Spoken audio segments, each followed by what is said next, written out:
For openers, I'm Bob Bates, the president of the Bonneville County Historical Society.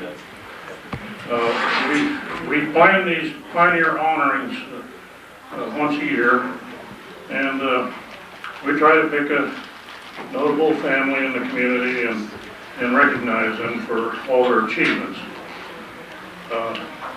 We usually do things like buying the honored guests flowers, but it seems like the family has already arranged that, so now you have 2 flowers.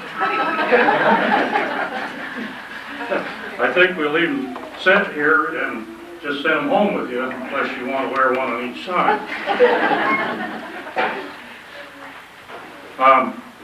The way we usually do this, we forego any business the Historical Society might have pending, and devote the evening to the honoring of the family. And the other thing we do is we don't try to run it. We like to turn it over to the family, and they select someone from the family to MC the thing. And this has worked real well, and I, in looking around with the slide projectors and the kids in costumes and things tonight, I'm kind of waiting breathless myself to see just what's in the offing here, because we don't know. The member of the family who will be emceeing this tonight is Louis Groberg, and I want to turn it over to you right now.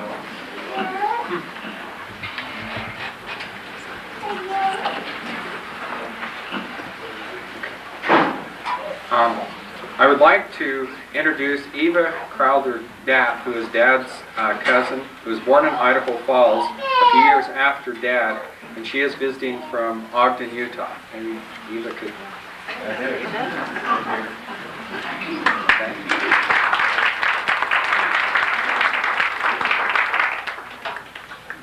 Growing with Idaho Falls, 30 years ago, Dad wrote a little bit about growing in Idaho Falls. He said, in 1885, my grandparents brought their young family into Idaho. Grandmother felt Idaho offered work and growth opportunity. It required great faith and vision in 1885 to see the future and be willing to work to make the dream a reality. James E. Steele had told grandmother, the area around Eagle Rock, now Idaho Falls, looks good to me. Tragedy, hardship, sacrifice, and tireless, uncomplaining labor were sown as seeds into the soil and climate of this Idaho home. When we established our real estate and insurance business in Idaho Falls in 1929, the work and growth pattern had been clearly set. The task and the desire was to proceed. With grandmother and James E. Steele, I feel there is plenty of work and growth opportunities ahead, and the future looks good to me. May we keep the faith and vision, and always have the willingness to work to make the dream a reality.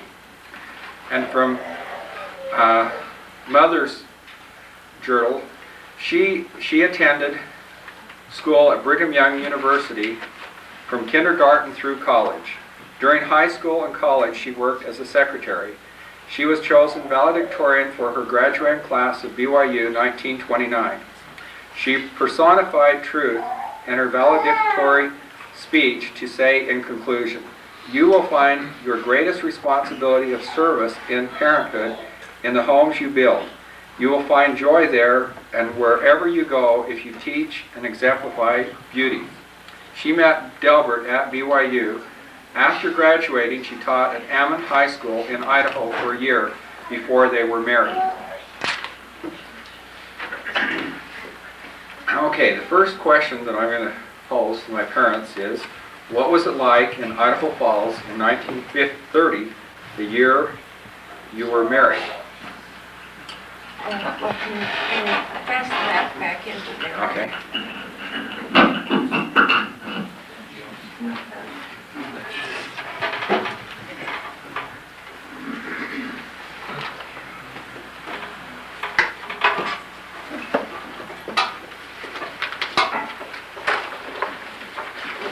we have to really get prepared to answer that question.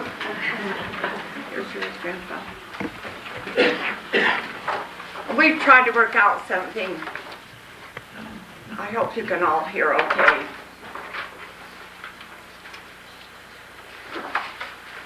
Okay, Louis.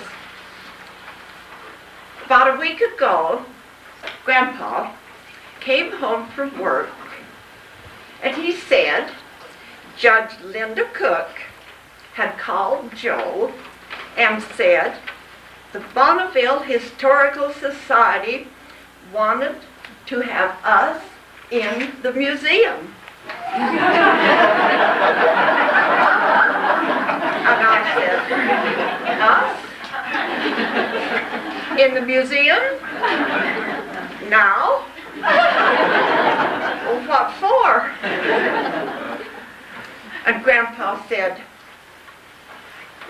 well, I'm not sure. But you know, it is a historical society. And to have two old-timers around still, who might even have some ancient records. And I said, Grandpa, what did you tell Joe? Grandpa said, I can't remember.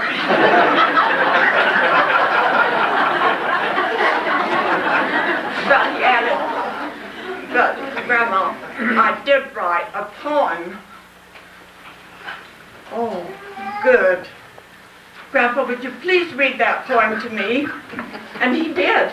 Will you read it again? Here, Grandpa, please. Recognition with a question mark.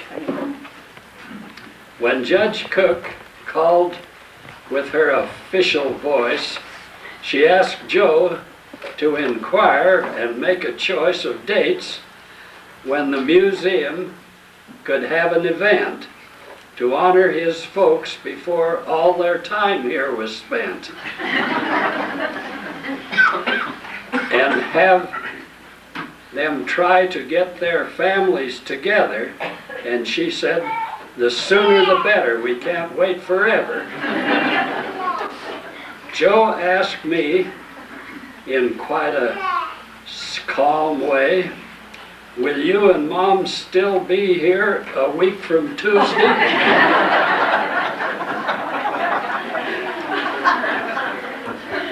They want to have you at the museum that night, and they want to have you if you're feeling all right. I said, we're okay and feeling fine. We can meet her schedule anytime. And all we have to do is write letters to our family all over the map, and then we have quite a bit of free time except for our nap. That seemed an easy decision to make, and I said if they have a party, we'd furnish a cake. Family members can come if they live in Idaho or Utah, but some of them, if they live in Utah or Idaho, but some of them are in Russia, now living in Moscow. They can't come, they're too far away. A letter won't even get to them by a week from next Tuesday. We appreciate the museum and all that they do. Remembering old things is a good idea too.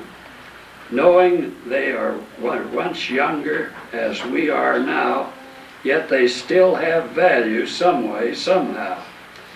Still we wonder if we are just very slow, and if Linda Cook knows something that we don't know. And like those old-fashioned big buckles from belts found in museums because they're not good for much else.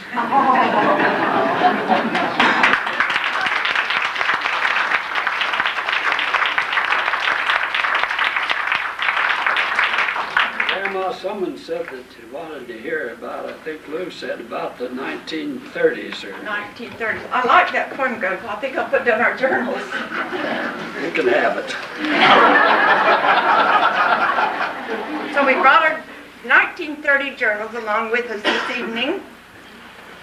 You know, they really give sort of a impartial history of this area from the Groberg point of view. All about the wonderful developments and the wonderful people that we've so enjoyed associating with over the years. Partners, associates, co-workers, secretaries, directors, managers, stockholders, clients, customers. Well, Grandpa, let's share some of these entries. Put a little mark here on one or two of them, and probably if we just mention for the 1930s, and I understand the children are going to talk about 40s, 50s, 60s, 70s, 80s, but if we probably mention when you worked at Modern Dairy and CW&M and I taught school at Amman, and welcomed our first child, a little political experience. How about the 1930 Depression? Building a house, Temple site, that'll about cover the 1930s. That'll cover it out. You mentioned first about your job at the Modern Dairy. You can either read this, Grandpa, or relate it, your experience there. Well, it's written here so that you won't forget it, but I won't forget it. I worked at the Modern Dairy and got an association degree in dairying. I got up in the morning at 4 o'clock, milked 21 cows, separated the milk and bottled it, and then delivered it to the homes in Idaho Falls. Then went back to the dairy and got another load for the stores and the restaurants. Then went back, took care of the cows again, milked them again in the evening, then took a load in again for the dairies, for the restaurants that were out of milk, and then at the end of that, it was always about 10 or a little after, go to bed and get up at 4 o'clock the next morning. The cows had to be milked every morning and every evening. The milk had to be taken every day 2 or 3 times. And I got a association degree in dairying, graduated from it without very many honors, but with a lot of recollections of how much work there is to a dairy.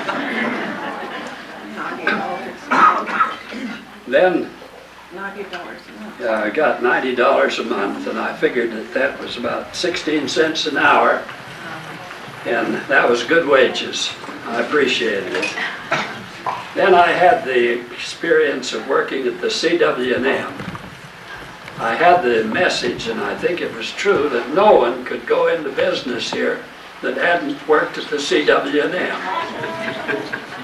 And I worked with Dean Dinwiddie, and we took inventory, and they had everything from toothpicks to matches to pocket knives to plows to tractors to thrashing machines. And I got what I think was a beginner's degree in working at the CW&M, so when they gave me $125 a month and offered to raise it, and I said, I think I've served my apprenticeship, and I'm going to go down to the BYU and find a wife.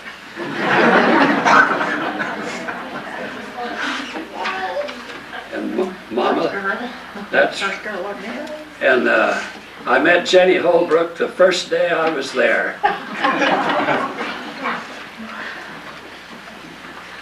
Is that right? That's right. That meeting is so important.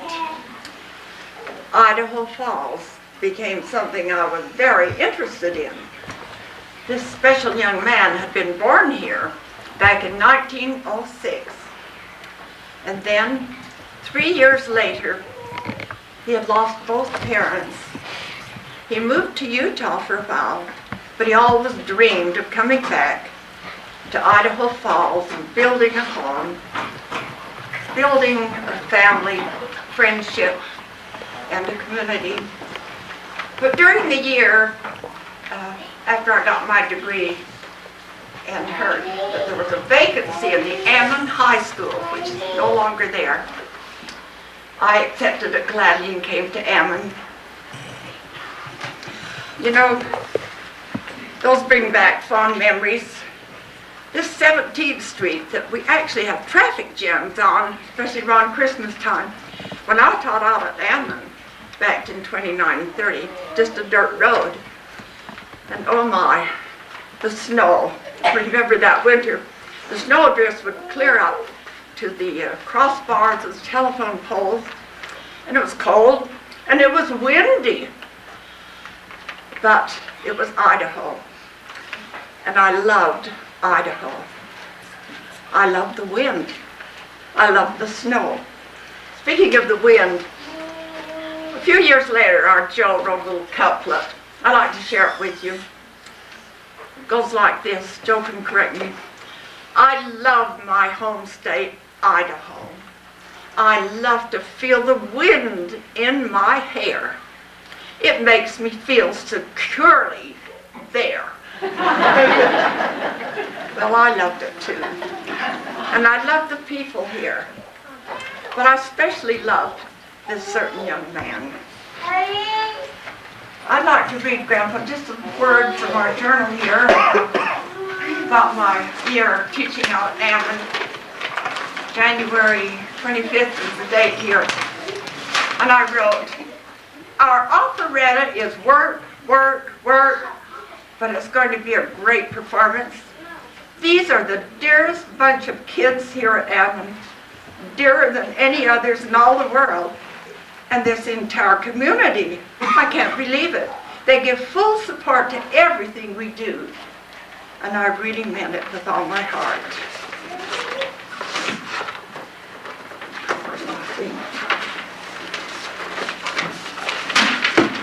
Okay, now let's see, Grandpa, what our journal says about you at this time.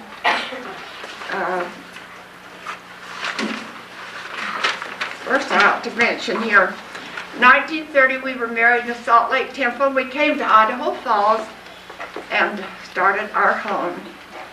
And then, a year or so later, Mary Jane was born. What a joy that was. All 11 children were born right here in the old hospital by the river. 5 of them live here now.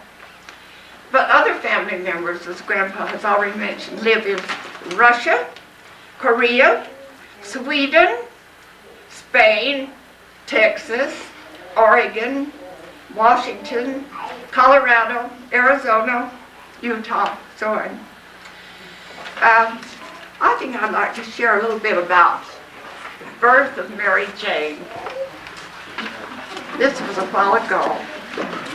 We've been talking about the births today, when mothers give birth to children. In fact, we just heard today that we had recently welcomed 2 great-grandchildren.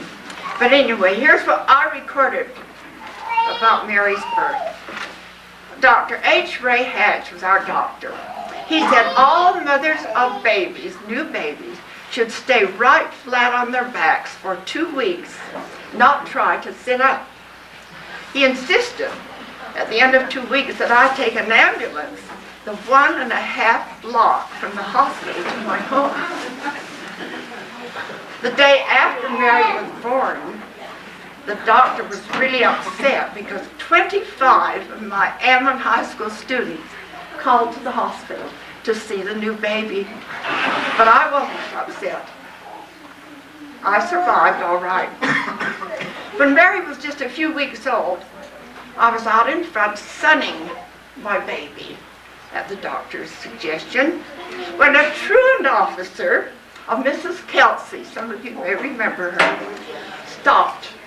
She drove up in this Model T Ford, she jumped out, she marched right straight to where I was and demanded why I was out there babysitting when I should be in school where I belonged.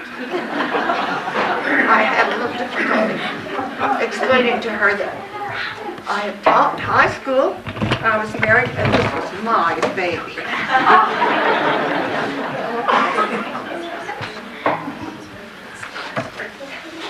Now, Grandpa, we're clear into 1932. Let's see. I believe there's something about you here.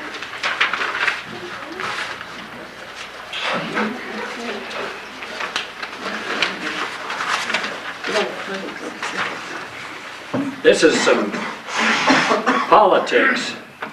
Some of you that read history, none of you are old enough to remember this probably, but I was invited to file for the office of Justice of the Peace of the precinct of Idaho Falls in 1932, and I did file on the Republican ticket, but it was in the primary, and I was defeated in the primary by another man. Then some of my friends who were Democrats filled my name in to be the candidate on the Democratic ticket in the final election. And there I beat the man that had beat me.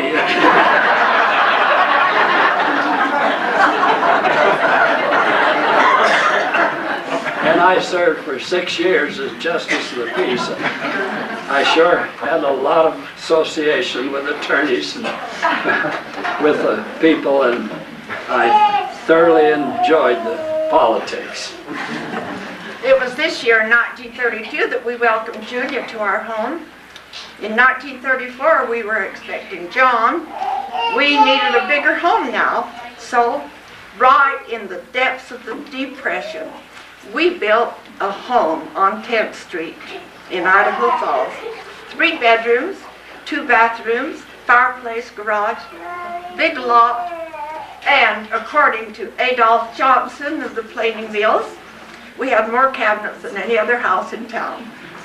And that home cost us $3,900.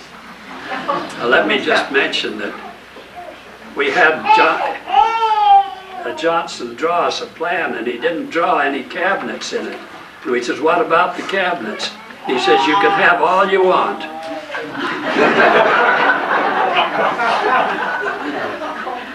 He wished he could get his time later. We stayed there for 8 years, and again we needed a bigger home. We sold it then for $5,500. We understand today it's valued at between $60,000 and $70,000. Well, we moved in our wonderful new home during an exquisite snowstorm, and I say exquisite because the snowflakes were actually gigantic. So much so that Mary Jane, just a little talk, said, "Maybe the angels in heaven are throwing snowballs down to us." I'll have to mention this, how we loved and enjoyed our children, everyone with all our hearts. So I remember one evening in our new home, Grandpa had 2 babies in his arms and one just hanging on to him. When the doorbell rang and he went to the door, there was a man who looked at him a moment, and he had come on business, and he said, "Delbert, what are you doing?" And Delbert, always with the right answer, said, "Oh, just playing house. Come on in." Grandpa, you mentioned the Depression. Does our journal tell something about that? I think it does. Right here. Yeah, it sure does. The heading is Economic Problems. Wow. The CWM is closing. Banks are closing. Business is at a standstill. But we're all working together to lift Idaho Falls by the bootstraps out of this paralyzing depression. There's no division. Everyone is united. No religious prejudice or any kind of prejudice. I recently visited with Don Kugler, prominent jeweler and president of the Chamber of Commerce. I told him about the LDS Church might build a temple here because they had stated the next temple would be in Idaho. Don Kugler said to me, I can't think of a better thing for all of us to unite in some big project like that right here in Idaho. And he sure did. He wrote a letter to President Grant and said, if you'll decide to build a temple in Idaho Falls, the Chamber of Commerce and the business leaders will be glad to contribute the site. And they did just that, didn't they, Grandpa? That's right. Let's read this last one here.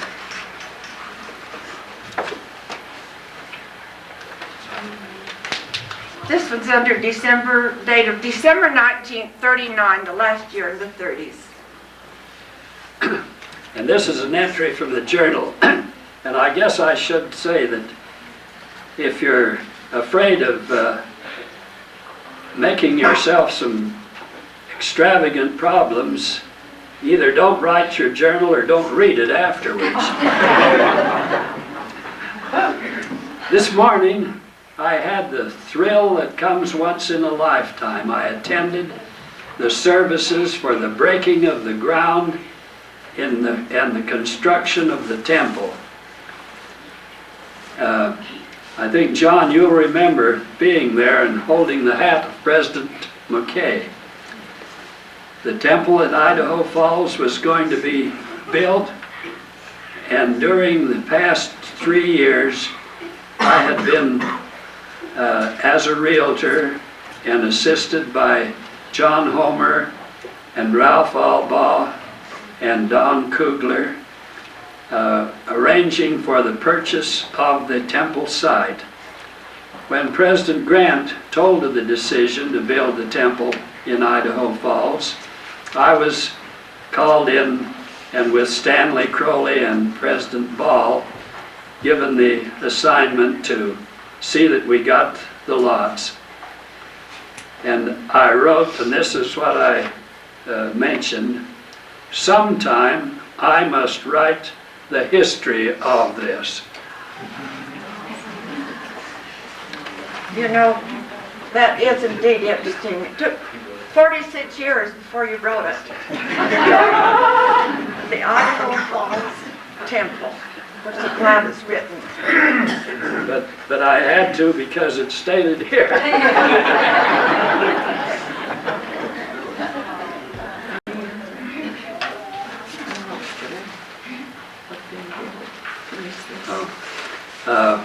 One of the things that I recall so well is President Heber Austin said when they built the hospital 20 years before, they had big enough boilers to use to heat another building, and the temple built next to the hospital actually for almost 40 years had those big boilers used to heat the temple as well as the hospital. Today, and at that time, I had written here, today, that was in 1939, the grounds are very rough and gravelly and sandy and full of brush, but when the temple and the grounds are completed, this will be the most beautiful spot in the valley. I think that's great, Grandpa. I'd like to mention, though, another book just recently that our daughter edited, Mary Jane, Idaho Falls, City of Destiny. It says in the title, the story from when Idaho Falls was just the growth from an insignificant railroad station to the metropolis of Idaho. And I'm sure we're thrilled to think, as we look back through the 30s and the other years, what a privilege it has been to participate in it, and especially to associate with these wonderful, wonderful people that we love so. I'd like to mention also, I think I'm married to the greatest man in the world. I love him with all my heart. With Mama, everything. Without her, nothing.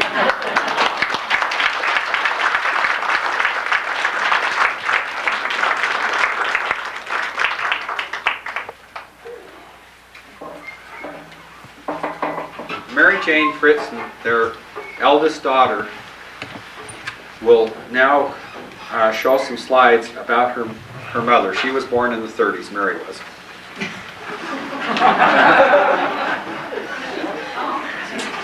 Yeah, here's Visual 8. That's the book that he's talking about that came out in 85.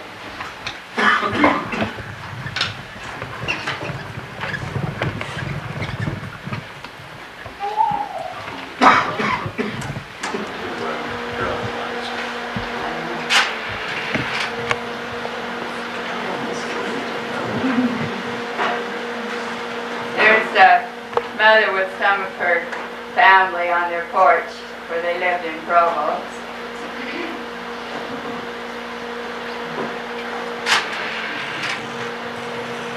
Oh, there she is with her brother Blaine.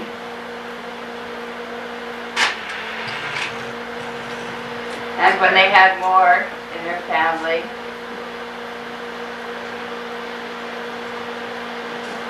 She's the little blonde girl in the front on the left.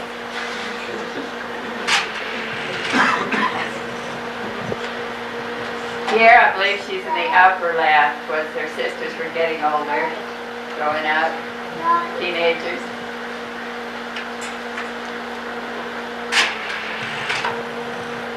She played the organ from the age 15, playing it in the Provo Fifth Ward. She continued playing it and has been inspirational for many who have played the organ since in Idaho Falls. People like Joe Marker and Anna Mae Cook have said they thank Mother for giving them the encouragement to do it. I think she's a college poet now. They can't see. People in the back can't see it. Huh? Oh, you can't see? Can they see? There, yeah. Oh, there she is with her sweetheart at college.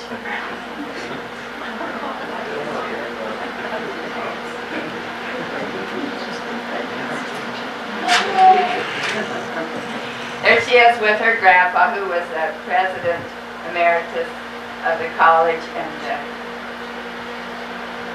she worked her way through college and was his secretary part of the time, bought her own clothes, but she said not very many. That's the picture that Dad still has in his office. When she taught at Ammon, he was a very popular teacher, and I asked Berta why, because she was one of her students, and she says, oh, she was pretty and young and in love. She had a really heavy schedule. She taught a lot of subjects. Made a lot of friends. I still meet people who tell me that your mother was my teacher.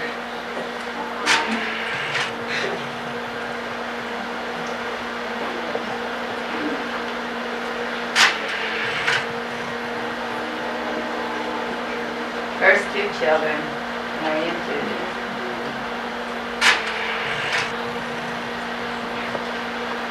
We have increased. I think there's still two to come after that. Oh, that's not too clear. It's Mother with her sisters. Mother had 8 sisters. Her dad bought one coat and gave it to the older one, and sometimes went all the way down to the younger one. That was economical. She taught, this was a group she taught in Mutual.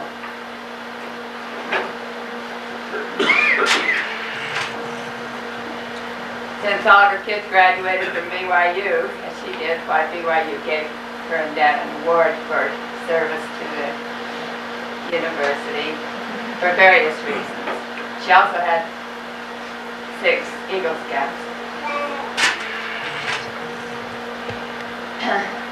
Someone made the comment, what do you do for entertainment in Idaho Falls? And one of the children said, we travel. There's an example of traveling with one of their sons, who was Steve, who's standing up the right. Oh, there's Mother by David's Garden in Idaho Falls. And the temple house with church president Kimball. And their present Joyce, their grandchildren, that was when they had been married 50 years and had 50 grandchildren. Thank you. The lives can go back. This will be the next story.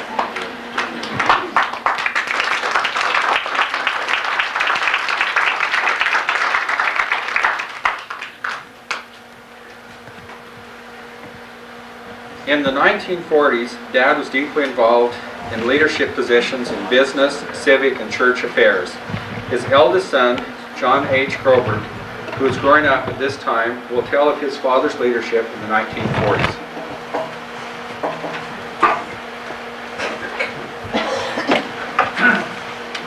As was mentioned, Dad was involved in a lot of things in the 40s. He was at one time President of the Idaho Falls Chamber of Commerce, President of the Kiwanis Club, Bishop of his ward, and Chairman of the Selective Service Board, all at the same time.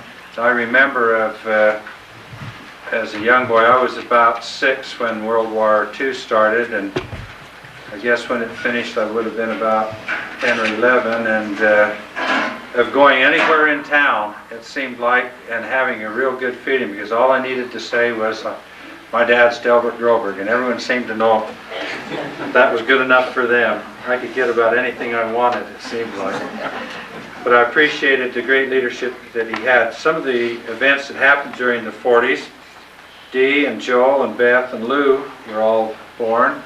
The temple was dedicated in 45, 46, I guess, 45. Dad started taking appraisal courses and became an MAI. Did work for all kinds of people. I remember when he would say he had a job for the Rockefellers or for the DuPonts or someone. I always had in mind that it was that he was dealing right directly with those people. It didn't make very much difference that that wasn't quite true, but we thought it was, so that was good enough for us. He also served as president of the Idaho Falls and the Idaho Board of Realtors, and set a great example for all of us. One of the big events, of course, during the 40s was the World War II. And I remember of thinking of all of the things that were going on. Some of you can remember it's one of the vivid memories I have of hearing outside, and it seems like I would always be trying to crawl under my covers, because I didn't understand what it was, but I knew it was something bad. That was the cry, "Waxtra, waxtra, war in Europe, German planes are bombing Poland, waxtra, waxtra, war in Europe." For a small child, it was quite disconcerting, and yet I remember of having the feeling, well, things will be all right because Mom and Dad are around. I can remember at times of Dad coming home and saying, "Guess what, kids? We're going to have real butter for supper tonight to put on our bread." And of course, getting gas rations and tire rations and so forth were a part of life. I remember of seeing all of these scary, not exactly movie reels or movie time. Anyway, the news on the movie. Newsreels, that's what it was. And thinking of how bad the Germans were. And then I remember of one time of going with Mom and Dad over here by the river, and there was a whole brigade of German war prisoners that were doing some work. I don't know exactly what work they were doing along the beautifying the parkway, I think, or doing some roads. And I remember of looking at all of those boys and thinking, they don't look very scary. They just look like they're tired of working hard. And those were interesting things. I remember going out to our aunt and uncles in Iona on the day of Pearl Harbor and wondering why everyone was crying and why everyone was so concerned. And it turned out that Uncle Will still had some boys in this military in Hawaii at the time, and they were certainly glued to the radio. I just want you to know how much I appreciate the good example of my parents and the honest feeling that I had as a child of everything's all right because of who my folks are. While I didn't think of it at the time, I think that that's one of the greatest heritages we can have, because whether they said the words or not, there's always a feeling you ought to measure up. You ought to do what they ought to do. And I express my appreciation for them. All of the things, the little things. I remember topping beets and picking potatoes, and as I got older, and I would have been, when the 40s ended, I would have been about 15. And I remember topping beets and hearing all of the shotguns going off in the field and seeing the pheasants falling and thinking, why am I out here picking potatoes or topping beets on the church welfare farm when I could be out shooting pheasants or something like that. I remember as I was thinking that, I sliced through a beet and put the pick right almost through my leg. And the thought came to me, pay attention to your work, don't think about other things. And I've tried to remember that. Thank you.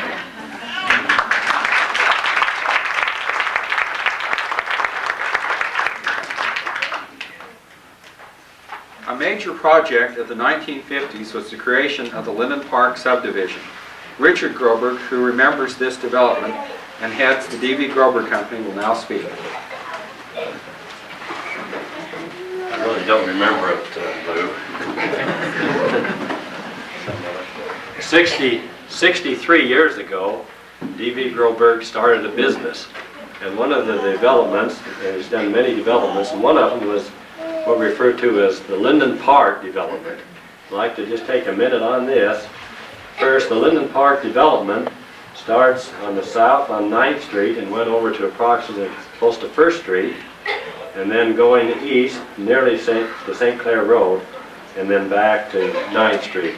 You can tell of Dad's influence and others' influence here by the names of the streets. There's Benton. That's Dave Benton, engineer. Dave, you're here, aren't you, still? He was here. There he is, he's following it. There's Dave, he came to see his name. And then Linden were the trees that were planted on Linden Drive, but I think they didn't grow, so they changed to another tree. But this showed some foresight, and each lot had a tree planted in it. It's still one of the real beautiful areas in town, and it has been in excess of 40 years. And Tendoy was a famous chief in Idaho, and Holbrook is the best name. That's Mother's maiden name. And then Lincoln, and we know of John Adams and so forth. This is one of the developments that has really lasted, and it started in the late 40s. Dick, you should mention the Idaho names that Paul Holm wanted to be sure. Yes. One of them was Russet Street, Right, and one of them was Syringa. right. And also Paul. You know Paul Holm. But Dad purchased 135 acres in the late 40s, and we asked how he got it, and he says, well, he paid more than anybody else would, which is still true today. And there was a bridge on 9th Street, and so that made that really a prime area that you could go east and actually cross the canal on 9th Street. And just some quick memories. We used to farm it as the boys, and it was a long ways out there from our home on 12th Street. We'd go out and farm, and we actually bought a little Farmall tractor, and we just almost hand irrigated it. And somebody came up and wondered why we were, said, that isn't the way to grow crops. And I'm sure Dad looked at him and says, I'm not growing crops, I'm growing boys.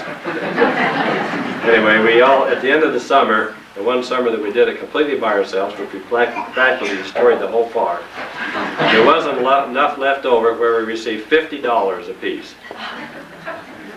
But I'd like to ask Mary Jane just to show, if she'd like to show just a few quick slides, that with this little division, there's approximately 400 lots, a school, retirement center, commercial buildings, duplexes, and maybe if Dad would like to comment on some of these as we go. The first one was the duplex, Mary Jane, and that they're 40 years old and they stayed. Dad and some others were encouraged to build some in anticipation of the influx of the AEC. And so they got 100 apartments available, and then they sat and heated them for the entire year, waiting for somebody to come. This is a doctor's office and a residence. It's in the Linden Park division. And that's the building that's in there that was built in late 50s. Lincoln Court is another use in this development. And elementary school, Linden Park Elementary School. An apartment house. A typical residence. There's a special residence. That house is Mary Jane. And there's a winter view of the Linden Drive, where trees were planted in each of the lots. And now on the corner of Linden and 9th Street, it's where the folks now reside in Linden Place condominiums. And another office where their son George works. That'll give you some insight of the development of Linden Place and Park.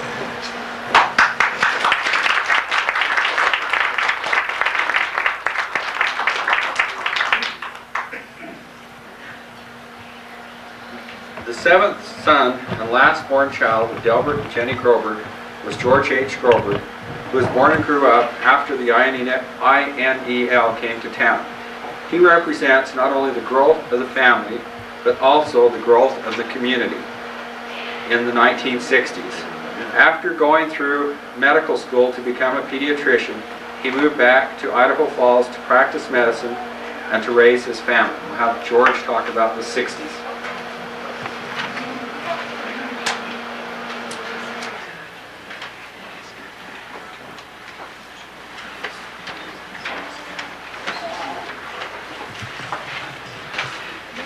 I'm often asked if I'm related to Delbert Groberg and do I have anything to do with the business, and I say yes and no. I don't, so I really have to deviate from the theme so far, and I really don't know much about the development of various neighborhoods and real estate and appraisal, although I've held my end of the measuring tape at many places working with Dad and very much enjoyed that. The 60s, in my recollection, and you'll have to put up with my recollection because that's the only way I can remember it. It was, the way I remember it is kind of the end of the line.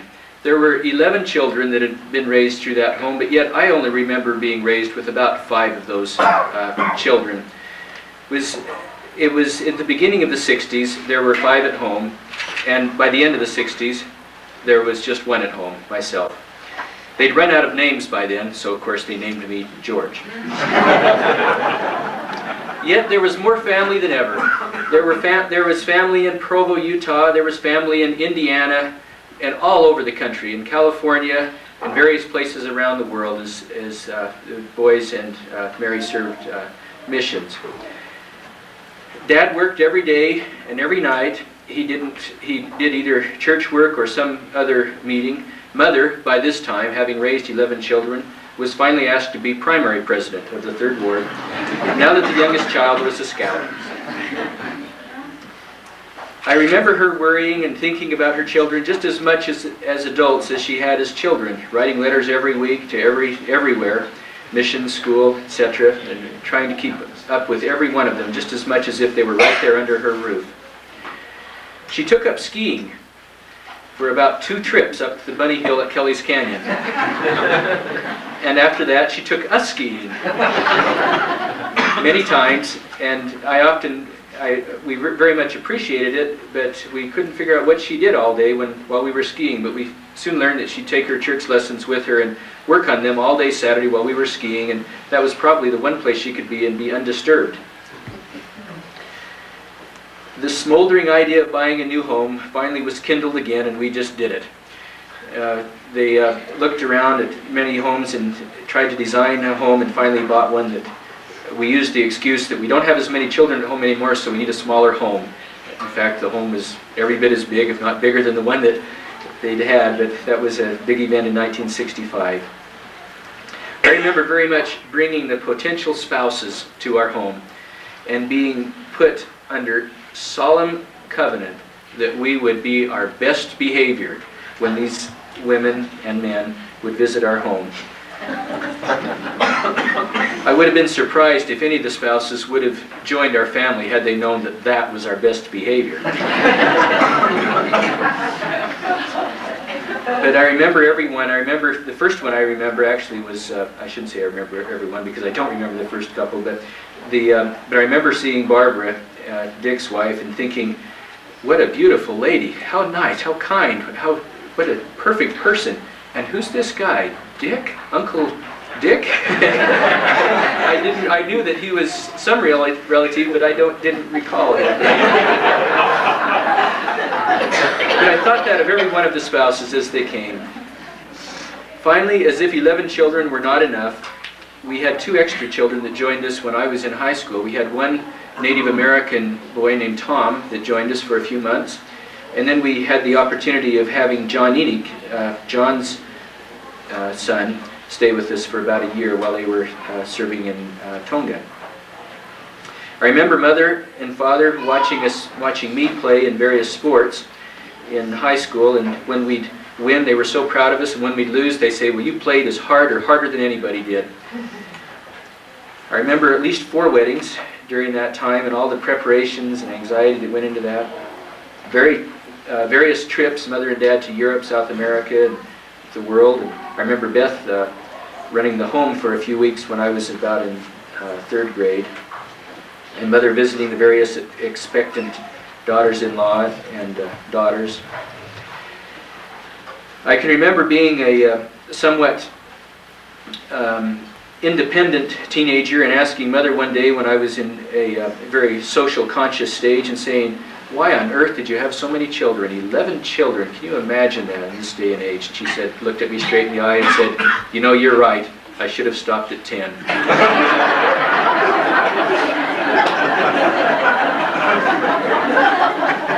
And years later, when Mom and Dad were asked who their doctor was, they said, well, our son George is a pediatrician. They said, well, why do you need a pediatrician? And they said, well, at our age, we're in our 2nd childhood. Doctor. Well, everything was not perfect. There were many problems, some of them even fairly severe. But even the way they looked at the problems and the way they look at things retrospectively teaches us the importance of having a good attitude and accentuating the positive, and they've always done that. Thank you.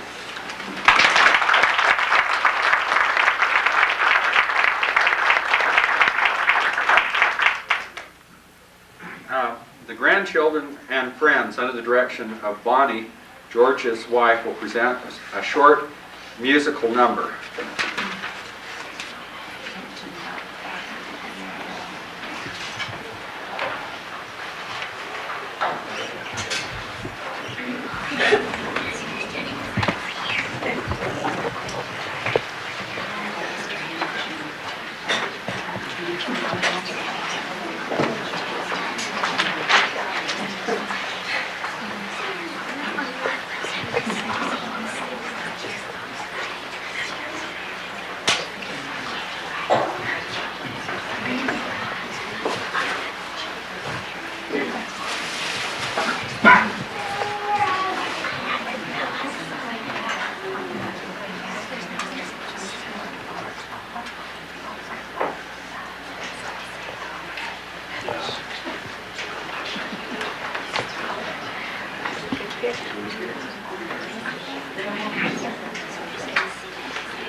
We're going to write a new constitution for our young and struggling nation, to replace the inadequate articles of confederation. Our states have too much power, so it's our intention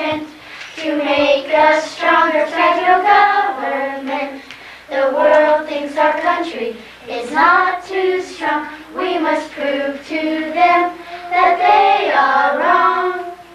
Oh, Mr. Hamilton, just listen to me.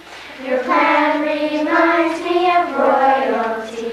Oh, we fought the revolution for our liberty. Now each state wants its sovereignty. We don't want all the power vested in one place, for we want rulers who we can replace. Other nations think without a king we're bound to fail, but we'll show them democracy will prevail. Federal power, states' rights, strong central government expedites. That sounds too much like a monarchy. We want individual liberty. We need to make this nation strong. At the state's expense, that would be wrong. States' rights, centralize. I guess we need to compromise.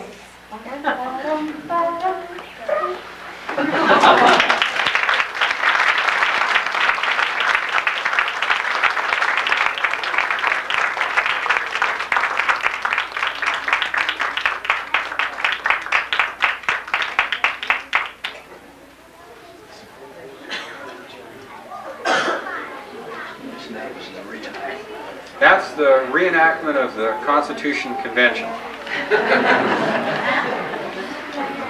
Okay, Marie Groberg, Lou's wife, will sing or read a poem about Mom's typewriter, written by Julia G. Blair.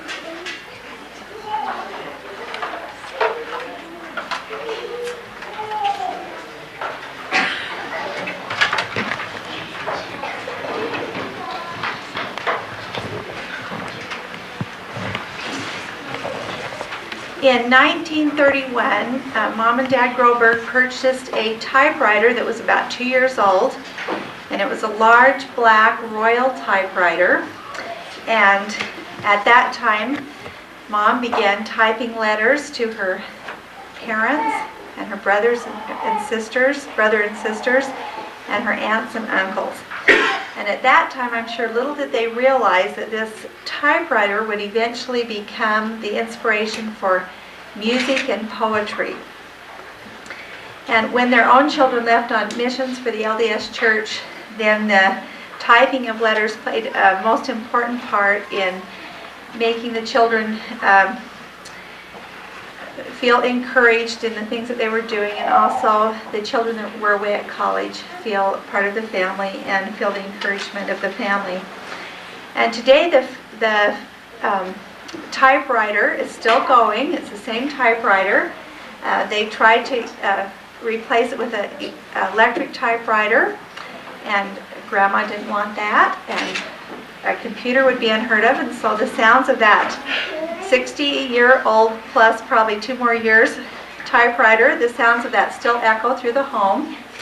And when we first got married, I didn't realize the importance of the typewriter. And Lou said to me, "When are you going to type?" And I said, "Well, what do you mean, when am I going to type?" I said, "I guess when I have something to type."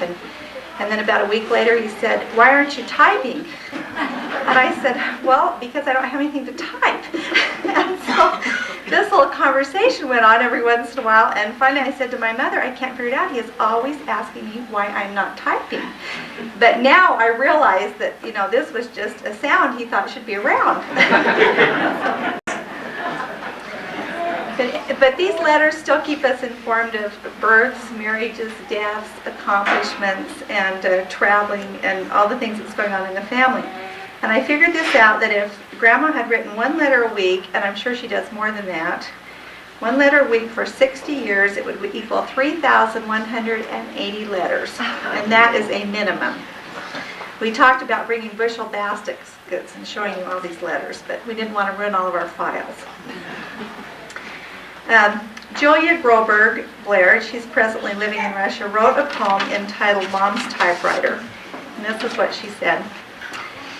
"We love the solid antique firmness of your marks, pressed color, conveying love, concern, faith, gratitude. The pulse of energy from Mother's fingers press your keys and record the pulse of her life, her record, etchings of determination, appreciation, and inspiration. Your sound was our encore lullaby. Papers and poems and lessons and notes and reminders and suggestions, and letters and histories and jokes and projects and congratulations and appreciations and concerns and reactions and encouragements, and all come to us from you. You're a dear old friend. And she put a picture of the typewriter here. And then, though Grandma mass-produced letters for all of us, every once in a while would come a handwritten letter from Dad. And this is what Julia wrote about that. And I think this really tells what all of us feel when we get one of those letters. It's what joy we feel when we see in the mail Dad's familiar and beautiful penmanship. We are assured he has received our message. He is thinking of us. He was wondering about us. He was reminded of us. He sat down and wrote to us, one by one. And then our little family, we're going to try to sing for you a tune written by Beth Groberg Stratton. She lives in Seattle, Washington, and she entitled it Jennie's Typewriter. We've had one get sick and one have something else to do, but we're going to try to do this anyway. So if we can have Lou and Sarah and Becky come up.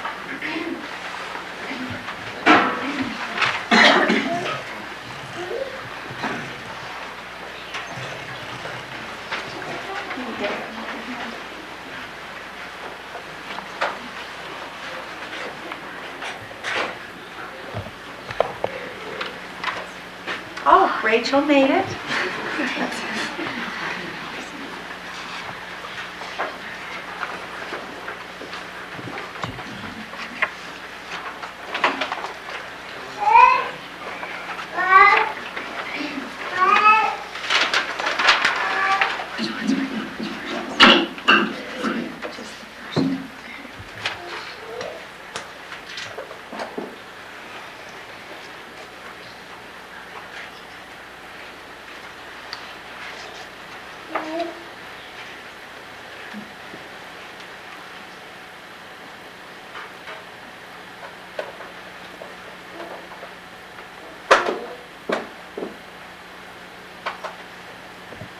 Oh, it was on the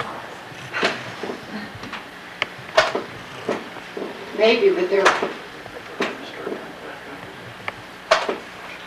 December 27th, 1991. May not be too far ahead of when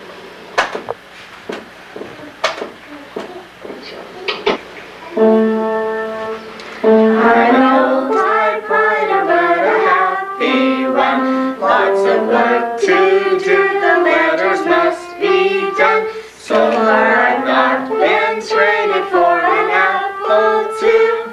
Just me and Jennie typing, how do you do?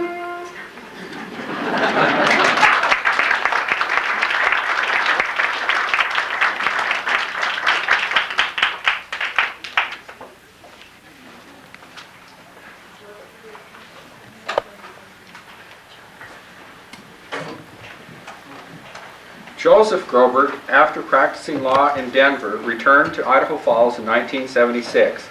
He came to work in the family business when John Groberg was called to the Quorum of the 70 in the LDS Church. Joe will tell of his memories of the 1970s.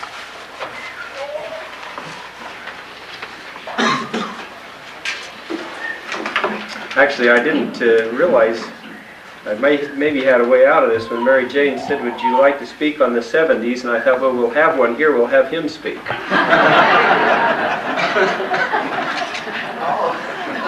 I overheard Dad say to someone the other day, if they asked him if he could do an appraisal for him, he wasn't sure, and they said, "Well, what are you doing?" He said, "Well, I think I'm being groomed for the museum."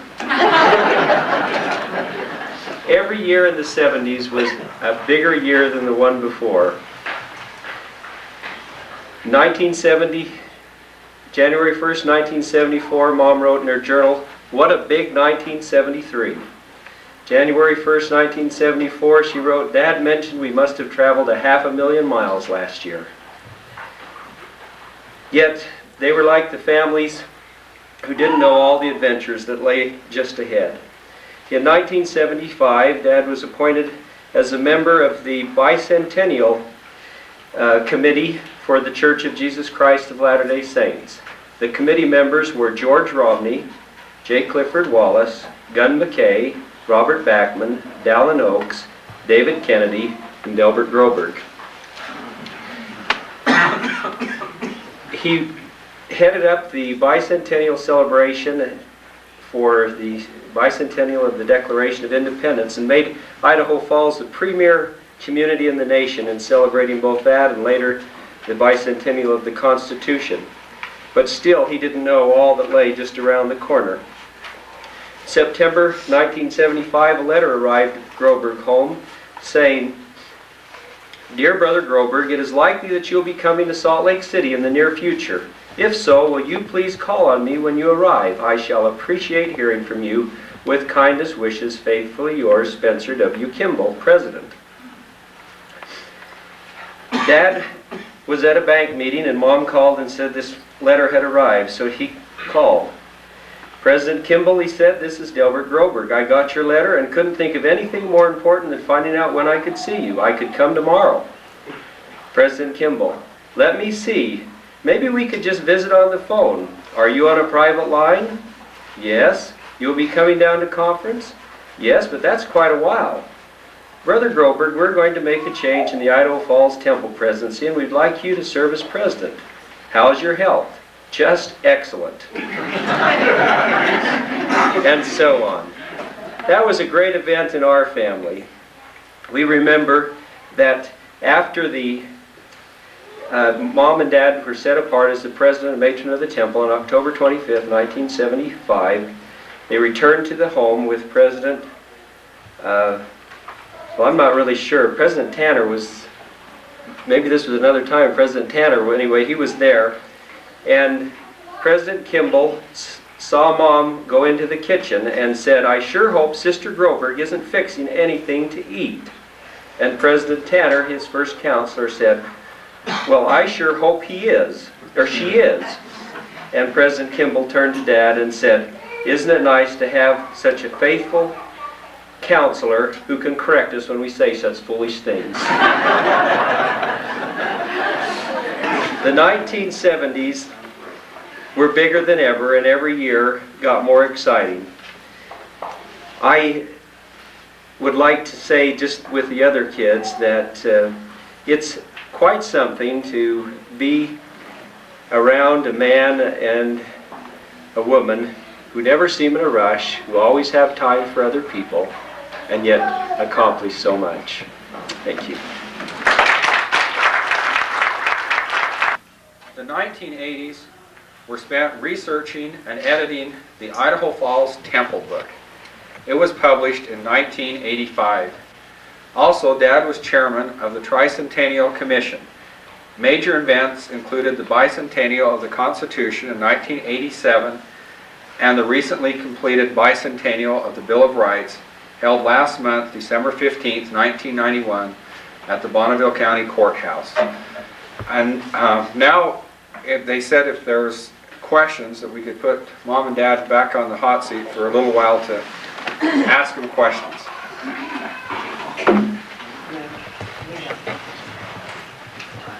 And that I'm sure you all asked. Have you had any help in this, or did you do it all alone? No, most of you have helped and done as much as we have. And I just thought, when talking about Linden Park, of Dave Benton doing all the work there, talking about the appraisal work, Gene Kelly doing all of that, and all of you have done such a large part. I really got a letter from Emo Fetzer the other day, Paul, and he made the comment, and I thought of you, and I'll give you a copy of the letter. Said, "I sure appreciate what you folks in Idaho Falls did to get the Angel Moroni on top of the Idaho Falls family.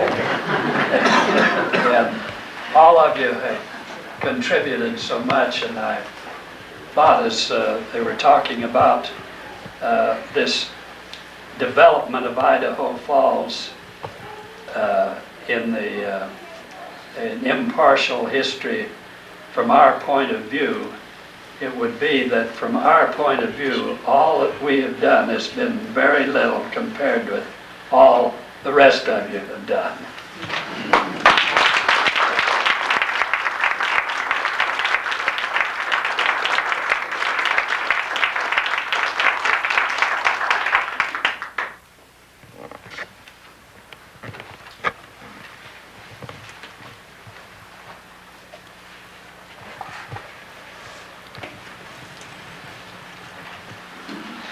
Well, speaking for myself, I think that might have ended too soon. It was a lot of fun and certainly interesting. I'm not a long-time resident of Idaho Falls, and I'm sure that there's a lot more to the annals of the Grobergs than we heard here tonight.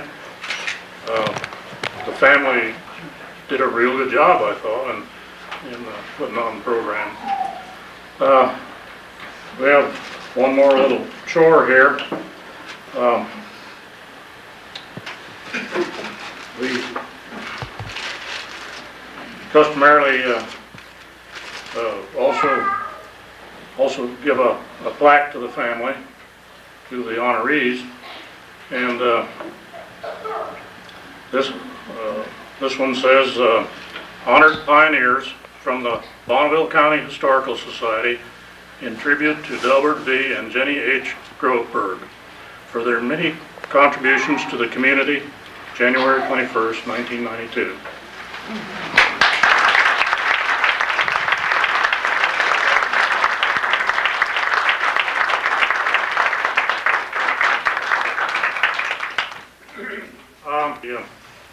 The Bonneville County Historical Society runs the museum and puts on many programs, and I know that some of you are members of the Historical Society. It doesn't cost very much to belong, $10 a year or $15 for a couple. I will leave the envelopes, the applications here in case some of the group wants to pick them up. I might also say that some of you want to help support our endeavors, but we will accept any contributions you want to make. Believe me, it's not mandatory, but I have to make the pitch.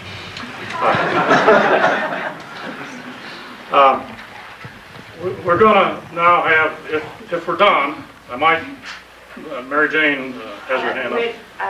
We brought a few brochures that are there.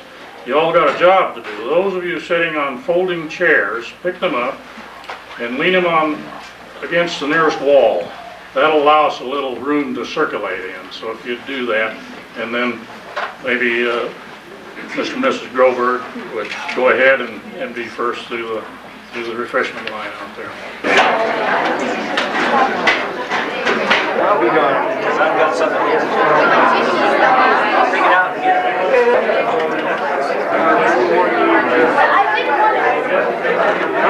I just talked to me. Some kids her age.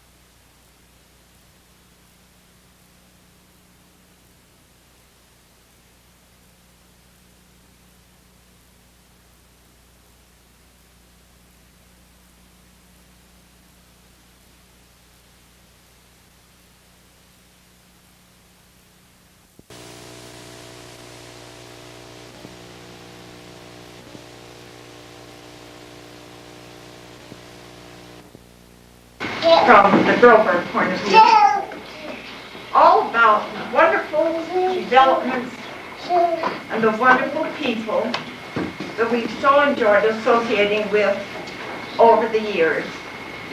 partners, associates, co-workers, secretaries, directors, managers, stockholders, clients, customers. Well, Grandpa, let's share some of these entries.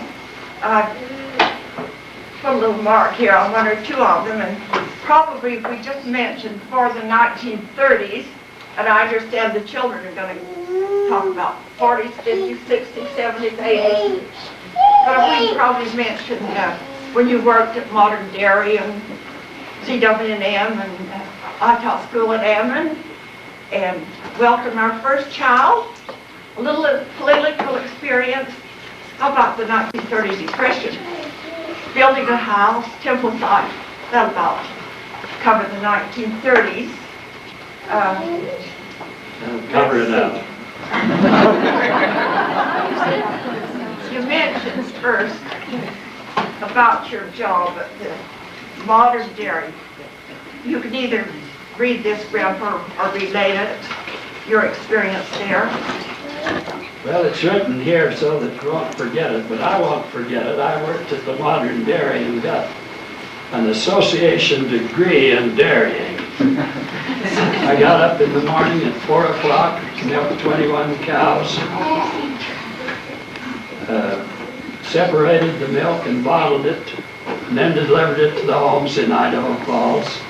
Then went back to the dairy and got another load for the stores and the restaurants. Then went back, took care of the cows again, milked them again in the evening.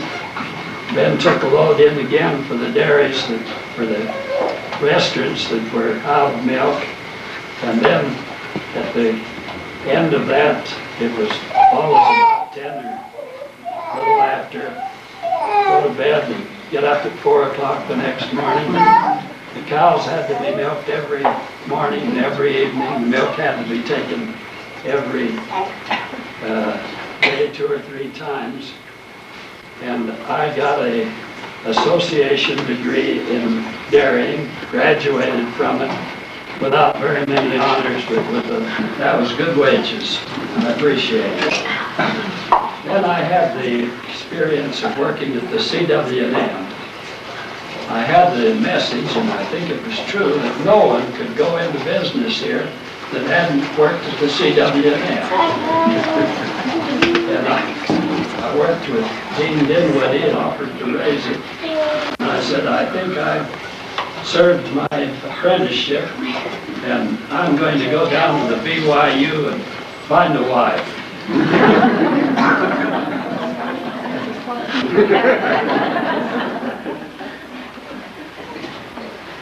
That meeting, friendship, and the community. But during the year, after I got my degree, and there was a vacancy at the Ammon High School, no longer there. I accepted it gladly and came to Ammon. You know, don't bring back, but it was Idaho, and I loved Idaho. I love the wind. I love the snow. Speaking of the wind, a few years later, our Joe wrote a little couplet. I like to share it with you. Right here. And I wrote, our operetta is work, work, work, but it's going to be a great performance. These are the dearest bunch of kids here at Ammon, dearer than any others in all the world. And this entire community, I can't believe it. They give full support to everything we do. And I really mean it with all my heart.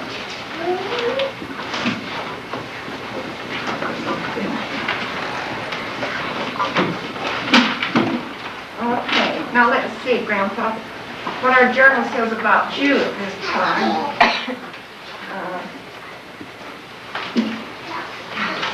First I have to mention here, 1930 we were married in Salt Lake Temple. We came to Idaho Falls and started our home. And then, a year or so later, Mary Jane was born.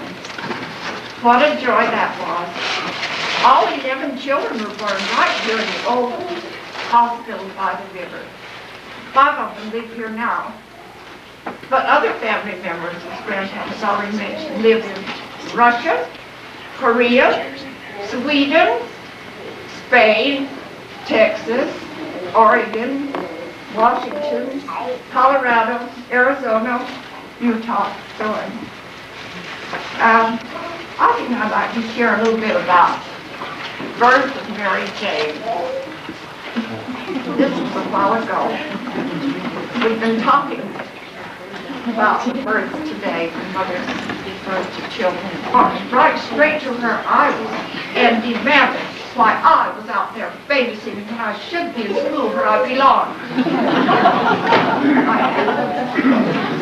Explaining to her that I had taught high school, I was married, and this was my baby.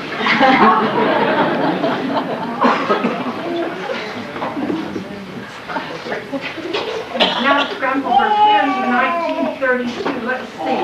I believe it. He says you can have all you want.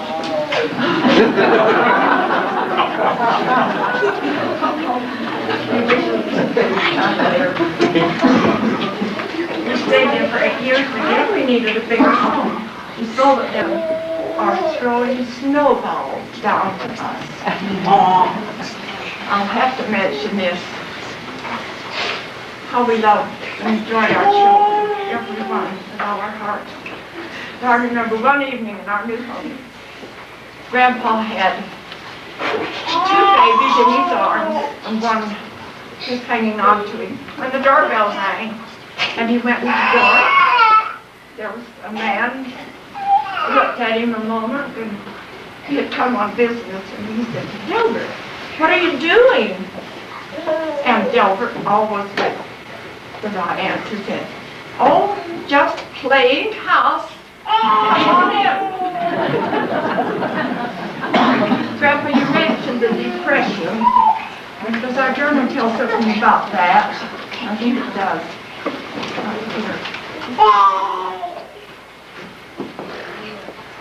It sure does. The heading is Economic Problems. Wow.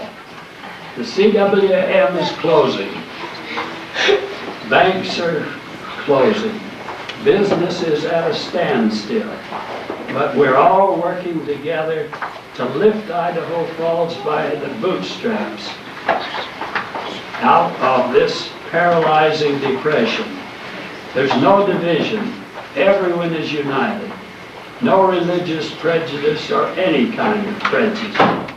I recently visited with Don Kugler, prominent jeweler and president of the Chamber of Commerce. I told him about the LDS Church might build a temple here because they had stated the next temple would be in Idaho. Don Kugler said to me, "I can't think of a better thing for all of us to unite in some big project like that right here in Idaho." And he sure did. He wrote a letter to President Grant and said, "If you'll decide to build a temple in Idaho Falls, the Chamber of Commerce and business leaders will be glad to contribute the site." And they did just that, didn't they, Grandpa? That's right.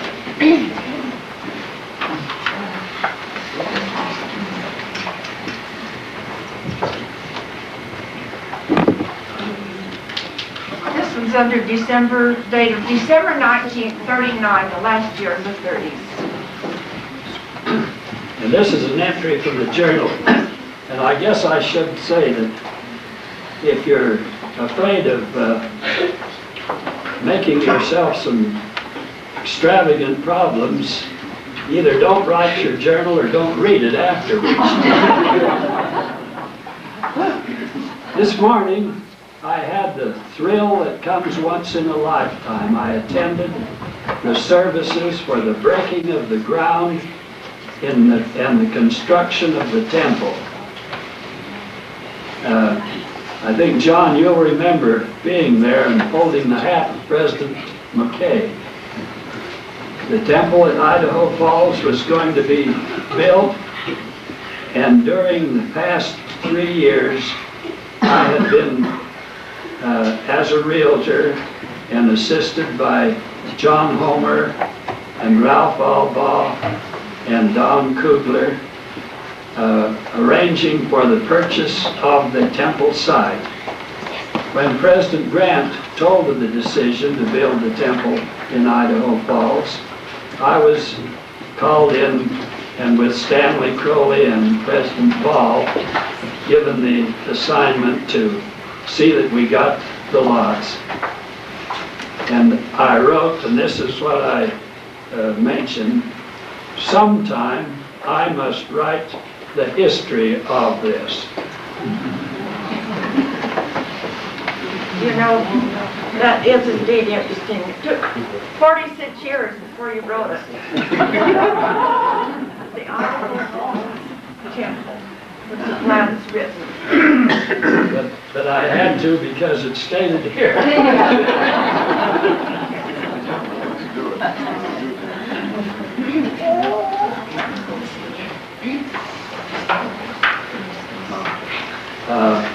One of the things that I recall so well, President Everett Austin said when they built the hospital 20 years before, they had big enough boilers to use to heat another building, and the temple built next to the hospital actually for almost 40 years had those big boilers used to heat the temple as well as the hospital. Today, and at that time, I had written here, today, that was in 1939, the grounds are very rough and gravelly and sandy and full of brush, but when the temple and the grounds are completed, this will be the most beautiful spot in the valley. I think that's great, Grandpa. I'd like to mention, though, another book just recently that our daughter edited, Mary Jane, Idaho Falls, City of Destiny. It says in the title, the story from when Idaho Falls was just the growth from an insignificant railroad station to the metropolis of Idaho. And I'm sure we're thrilled to think, as we look back through the 30s and the other years, what a privilege it has been to participate in it, and especially to associate with these wonderful, wonderful people that we love so. I'd like to mention also, I think I'm America's greatest fan in the world. I love him so much. With Mama everything, without her nothing.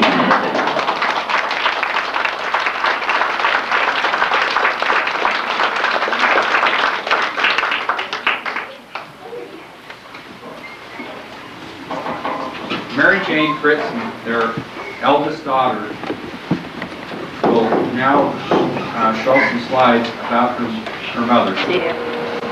She's the little blonde girl in the front on the left.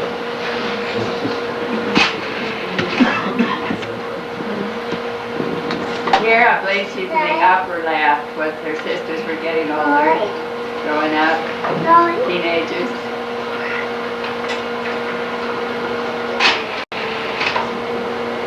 She played the organ from the age of 15, playing it in the Provo Fifth Ward.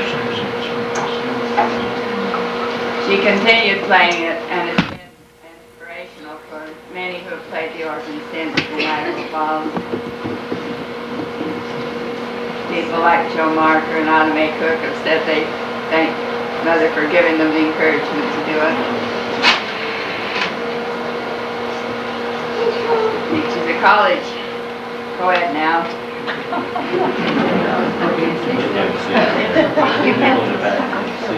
Oh, you can't see? Can I see?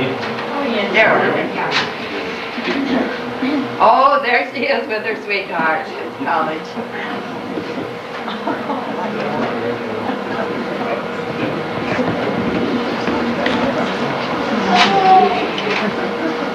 There she is with her grandpa, who was the president emeritus of the college, and she worked her way through college and was his secretary part of the time. Got her own clothes, but she said not very many. That's the picture that Dad still has in his office. When she taught at Ammon, he was a very popular teacher, and I asked her why, because she was one of her students, and she said, oh, she was pretty and young and in love. She had a really heavy schedule. She taught a lot of subjects. Made a lot of friends. I still meet people who tell me that your mother was my teacher.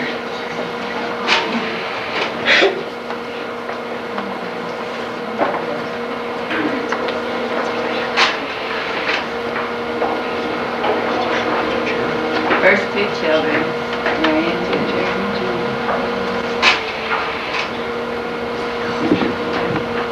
We have increased. I think there's still two to come after that. Oh, that's not too clear. It's Mother with her sisters. Mother had 8 sisters. Her dad bought one coat and gave it to the older one, and sometimes went all the way down to the younger one. That was economical. Yeah, she taught, this was a group she taught Indian children.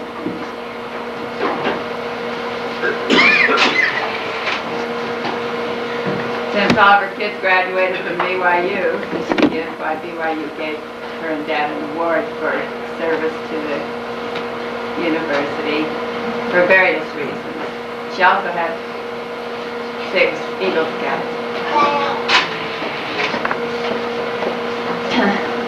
Someone made the comment, what do you do for entertainment in Idaho Falls? And one of the children said, we travel.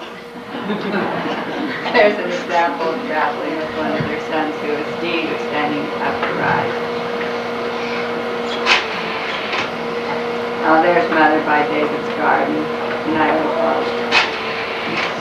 And the Temple House with Church President Kimball. And their present Joyce, their grandchildren, that was when they had been married 50 years and had 50 grandchildren.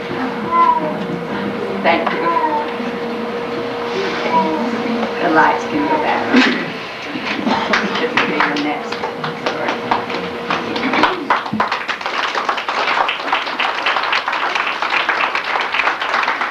News on food. Newsreel, that's what it was. And thinking of how bad the Germans were. And then I remember one time going with Mom and Dad over here by the river, and there was a whole brigade of German war prisoners that were doing some work. I don't know exactly what work they were doing along the beautifying the parkway. I think they're doing some roads. And I remember looking at all of those boys and thinking, they don't look very scary. They just look like they're tired of working hard. And those were interesting things. I remember going up to our aunt and uncles in Iona on the day of Pearl Harbor, and wondering why everyone was crying, and why everyone was so concerned. And it turned out that Uncle Will still had some boys in the military in Hawaii at the time, and they were certainly glued to the radio. I just want you to know how much I appreciate the good example of my parents and the honest feeling that I had as a child that everything's all right because of who my folks are. While I didn't think of it at the time, I think that that's one of the greatest heritages we can have, because whether they said the words or not, there's always a feeling you ought to measure up. You ought to do what they ought to do. And I express my appreciation for them. All of the things, the little things. I remember chopping beets and picking potatoes, and as I got older, and I was doing, when the 40s ended, I would have been about 50.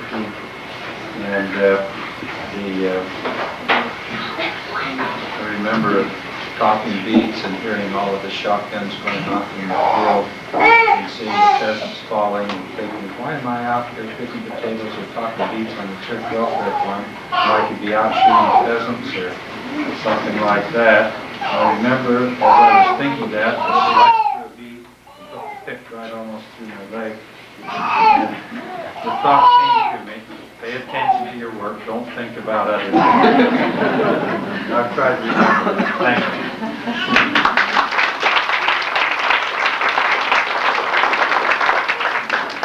Starts on the south on 9th Street and went over to approximately close to 1st Street, and then going east nearly to St. Clair Road, and then back to 9th Street. You can tell of Dad's influence and others' influence here by the names of the streets. There's Benton, that's Dave Benton, engineer. Dave, you're here, aren't you? Yeah. He was here. There he is, he's fuller in it. There's Dave, he came to see his name. And then Linden were the trees that were planted on Linden Drive, but I think they didn't grow, so they changed to another tree. But this showed some foresight, and each lot had a tree planted in it. It's still one of the real beautiful areas in town, and it has been in excess of 40 years. And Pendoy was a famous chief in Idaho, and Groberg is the best name. That's Mother's maiden name. And then Lincoln, and we know John Adams and so forth. But this is one of the developments that has really lasted and started in the late 40s. Dick, you should mention the Idaho names that all home wanted to be sure. One of them was Russet Street. Right. And one of them was Syringa. Right. And also Paul. Paul Hope. But Dad purchased 135 acres in the late 40s, and we asked how he got it, and he said, well, he paid more than anybody else would, which is still true today. And there was a bridge on 9th Street, and so that made that really a prime area that you could go east and actually cross the canal on 9th Street. And just some quick memories. We used to farm it as the boys. It was a long ways out there from our home on 12th Street. We'd go out and farm, and we actually bought a little farm-out tractor, and we just almost hand irrigated it. And somebody came up and wondered how we were, so that isn't the way to grow crops. And I'm sure Dad looked at him and says, I'm not growing crops, but growing boys.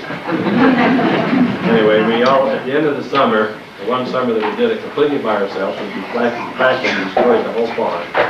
There wasn't enough left over where we received $50 a piece. But I'd like to ask Mary Jane just to show, if she'd like to show just a few quick slides, that with this little division there was approximately 400 lots, a school, retirement center, commercial buildings, duplexes, and maybe if Dad would like to comment on some of these as we go. The first one was the duplex, Mary Jane, and that they were 40 years old and they stayed. Dad and some others were encouraged to build some, and then they sat and heated them for the entire year, waiting for somebody to come. This is a doctor's office and a residence. It's in the Linden Park division, and that's the building that's in there that was built in late 50s. Lincoln Court is another use, this development. And elementary school, Linden Park Elementary School. An apartment house. A typical residence. There's a special residence. That house is Mary Jane. And there's a winter view of the Linden Drive, which the trees were planted in each of the lots. And now on the corner of Linden and 9th Street is where the folks now reside in Linden Place condominium. And another office where their son George works. I'll give you some insight of the development of Linden Place and the park.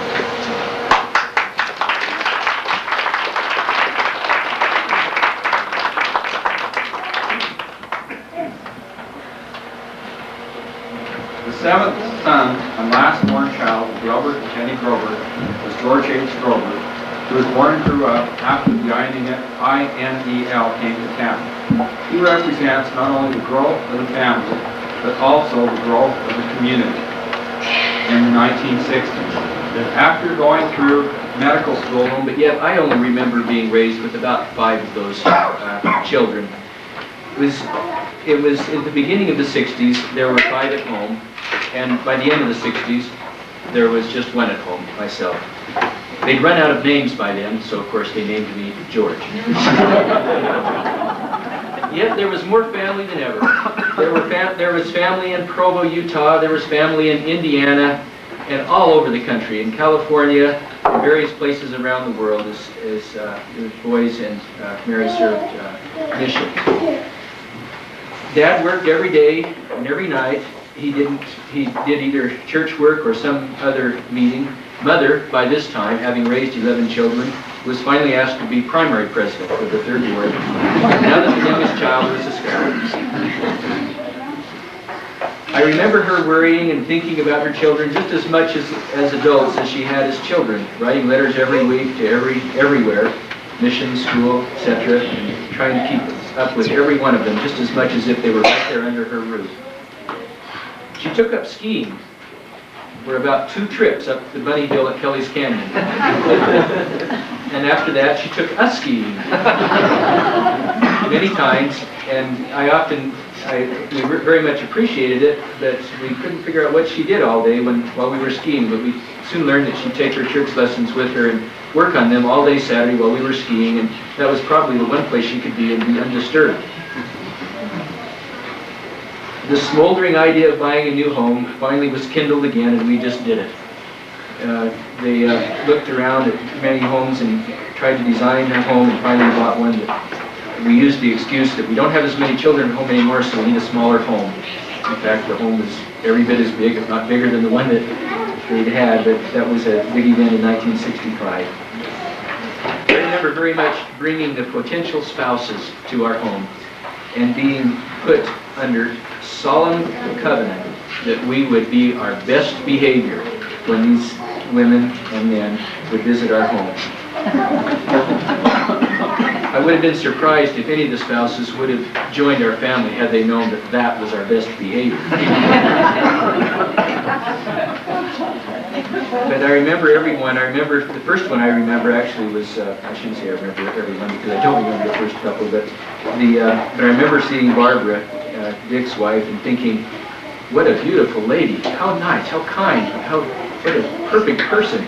And who's this guy? Dick? Uncle Dick? I knew that he was some relative, but I didn't recall it. I thought that of every one of the spouses as they came. Finally, as if 11 children were not enough, we had 2 extra children that joined us when I was in high school. We had one Native American boy named Tom that joined us for a few months. And then we had the opportunity of having John's son, stay with us for about a year while they were serving in Tonga. I remember Mother and Father watching me play in various sports in high school, and when we win, they were so proud of us, and when we lose, they say, well, you played as hard or harder than anybody did. I remember at least 4 weddings during that time, and all the preparations and anxiety that went into that. Various trips, Mother and Dad, to Europe, South America, the world. I remember Beth running the home for a few weeks when I was about in 3rd grade. And Mother visiting the various expectant daughters-in-law and daughters. I can remember being a somewhat independent teenager and asking Mother one day when I was in a very social conscious stage and saying, why on earth did you have so many children? 11 children. Can you imagine that in this day and age? She said, looked at me straight in the eye and said, you know, you're right. I should have stopped at 10.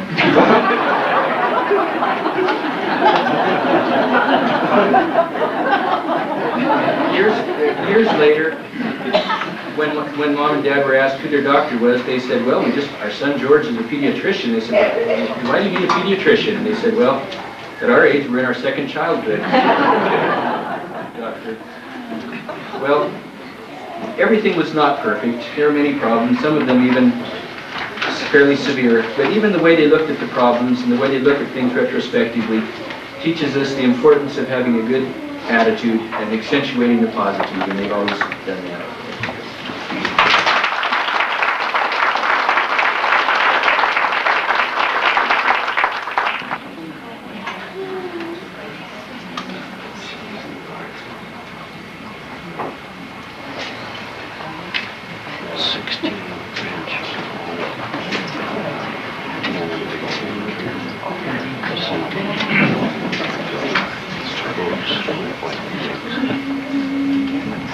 We're going to write a new constitution for our young and struggling nation, to replace the inadequate articles of confederation. Our states have too much power, so it's our intent to make us stronger federal government. The world thinks our country is not too strong. We must prove to them that they are wrong. Mr. Hamilton, just listen to me.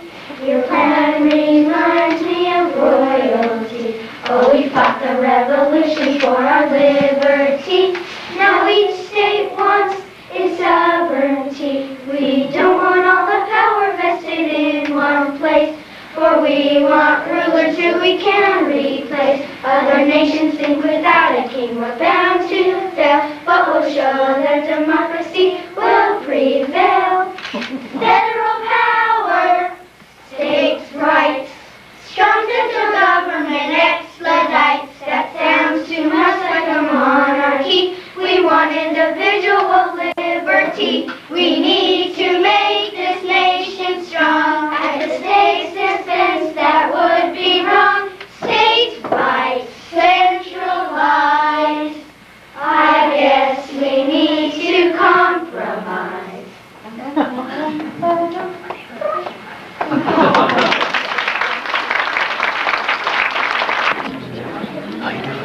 That's the reenactment of the Constitution Convention. Okay, Marie Groberg, Blue's wife, will sing or read a poem about Mom's typewriter, written by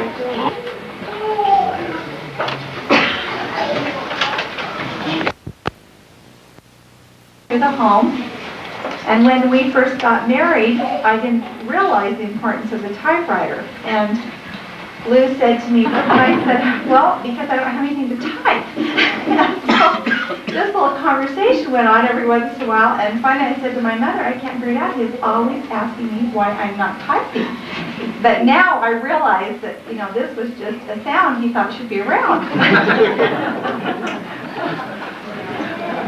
But these letters still keep us informed of births, marriages, deaths, accomplishments, and traveling, and all the things that's going on in the family. And I figured this out, that if Grandma had written one letter a week, and I'm sure she does more than that, one letter a week for 60 years, it would equal 3,180 letters, and that is a minimum. We talked about bringing bushel baskets and showing all these letters, but we didn't. We love the solid antique firmness of your marks, pressed color, conveying love, concern, faith, gratitude. The pulse of energy from Mother's fingers press your keys and record the pulse of her life. And congratulations and appreciations and concerns and reactions and encouragements, and all come to us from you. You're a dear old friend. And she put a picture of the typewriter. I think this really tells what all of us feel when we get one of those letters. It's what joy we feel when we see in the mail Dad's familiar and beautiful penmanship. We're going to try to sing for you a tune written by Beth Groberg Stratton. She lives in Seattle, Washington, and she entitled it Jennie's Typewriter. We've had one get sick and one has something else to do, but we're going to try to do this anyway. So we can have Lou and Sarah. Lots of work to do, the letters must be done. So I'm not menstruated for an hour. Jennie jumping, how do you do?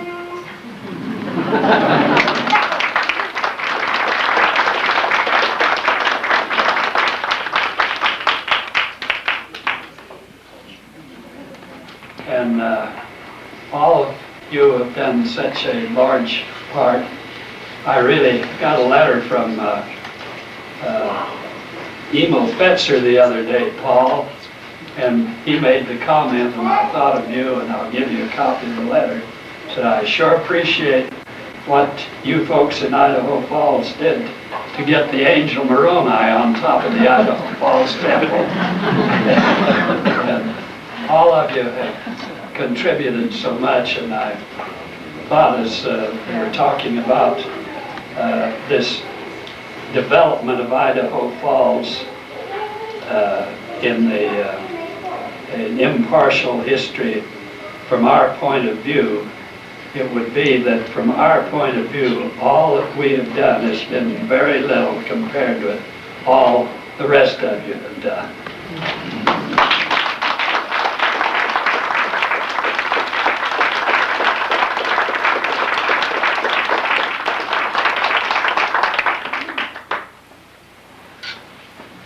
Well, I think that might have ended too soon. It was a lot of fun and certainly interesting. I'm not a long-time resident of Idaho Falls, and I'm sure that there's a lot more to the annals of the Grobergs than we heard here tonight. The family did a real good job, I thought, in putting on the program. We have one more little chore here. I might turn a little commercial here. You know, the Bonneville County Historical Society